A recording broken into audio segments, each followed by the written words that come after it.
As I'm speaking, most of America is on tenterhooks over which of Donald Trump and Joe Biden will win the presidential election. One person who may not be as worried is Jay Powell, chair of the Federal Reserve, the US central bank. Why? Well, because Powell is probably a safe bet to stay in his job for his initial term, just over another year, whoever becomes president, and maybe for another 4-year term after that. Trump used to tweet complaints about Powell all the time, saying other countries had lower interest rates, the Fed's slightly higher monetary policy, higher interest rates, were holding back the American economy, but the president has gone quiet since the pandemic hit. The Fed has slashed interest rates to nearly zero and is buying all kinds of debt to support financial markets and minimize economic damage.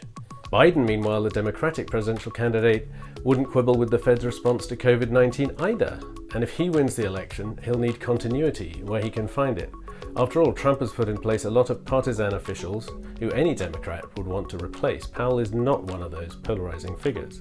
And Powell's Fed is already on the right track to help the federal government planning yet more spending to offset job losses and business pain caused by the pandemic.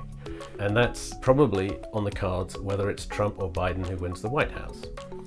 Washington ran a record $3.1 trillion deficit in the fiscal year to September. Racking up debt at that kind of pace may require the Fed to buy more of it to keep interest rates down. Biden has one extra area of common ground with Powell too. The Fed recently adjusted its policy thinking to try to help black workers and others, minorities who are usually the last to benefit in a growing economy. The Democrats' policy platform has a similar racial equity goal. Neither Biden nor Trump, therefore, is likely to want to change the guy in charge of the ultra-supportive US central bank.